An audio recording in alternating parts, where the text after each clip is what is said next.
Baseball and softball seasons have officially begun, and the track and field indoor season is starting to wind down.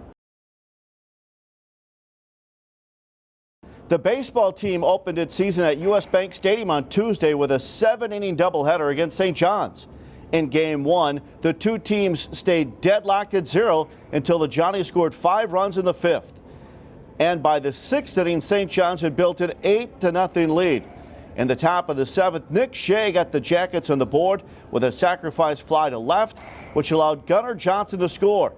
Final in Game 1, Johnnies 8, Jackets 1. Pitcher Ryan Rodriguez had 6 strikeouts in that loss. Game 2, the Jackets jumped out to a 2-0 lead in the 3rd inning when Ben Rhodes hit a double, followed by a triple from Nick Fredrickson, and then a sacrifice fly from Peyton Steiner to help score the runs. Johnnies tied the game up at 2, but the Jackets took back the lead as Rhodes hit a double, which Isaac Fujar scored.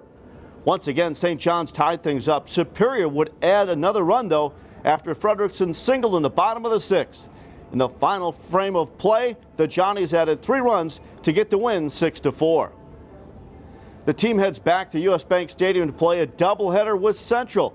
First pitch set for 9:30 p.m. Then they head on the spring break trip for the Rasmat Central Florida Invitational for 9 games. The softball team opened the season at UW-Oshkosh with 4 games on Saturday and Sunday. Over the course of the weekend, the team kept finding ways to battle back even when they were down. The offense scored a total of 35 runs in 4 games as Taylor Kramer got 3 victories in the circle. Allison Luma got her first collegiate win in 3.1 innings of relief for Emma Pillon, who yielded 4 hits and 2 earned runs in the game versus Ripon on Sunday. But perhaps the most exciting game of the weekend was against 12th-ranked UW-Oshkosh. The Titans put 3 runs up in the 3rd, but Brighton Kukowski singled to center field for an RBI to get on the board. In the 5th, Tiffany Kirk slinged it down the left side for 2 RBIs as 2 more runs came across for the Jackets, tying the game at 3. The Titans answered right back in the bottom half of the inning. The Jackets responded with 2 runs in the 6th to take a 5-4 lead. Oshkosh wasn't going away quietly as they tied it up at 5 in the bottom of the 7th to force extra innings. Superior was down to their final out in the top of the 8th as Kayla Kramer lined a single into center field to score 2. Taylor Kramer allowed 1 run to score but retired 2 batters to win 7-6. This is the first win over the Titans since 2013. The team heads to Naples and Fort Myers, Florida for the 32nd annual Gene Cusick Collegiate Classic, March 14th through the 19th for 10 games.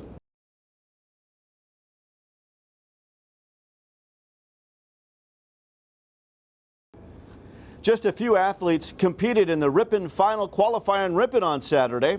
For the women's team, Nicole Koski ran in the mile event, finishing 3rd with a new PR. And Kasha Hewlett was 7th in the weight throw with a throw of 15.34 meters. Competing for the men's team was Gage Stankiewicz, who finished 2nd in the shot put with a new PR of 16.07 meters. He is now qualified for the 2022 NCAA Indoor Track and Field Championship, which begins on March 12th.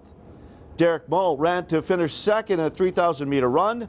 Michael Butterfeld was 2nd in the 5,000 meter, knocking 37 off his previous PR.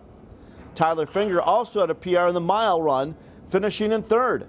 David Collins had a PR in the 800 meter and finished 6th. And Ethan Westemeyer was 9th in the 200. The track and field team will travel to Atlanta, Georgia for the Emory Invitational for its first meet of the outdoor season on March 18th and 19th. Gage Stankiewicz was named the UMAC Field Athlete of the Meet and Rookie of the Year. Glenn Drexler was named the Coach of the Year. Many of the track and field athletes earned all-conference honors. You can see all the names right now on your screen. In men's basketball news, Xavier Patterson was named the All-UMAC second team. Eli Vogel was honorable mention UMAC All-Conference. Mason Ackley was named to the All-Defensive team. And the tennis team will also be competing in Orlando, Florida over spring break, March 14th through the 19th.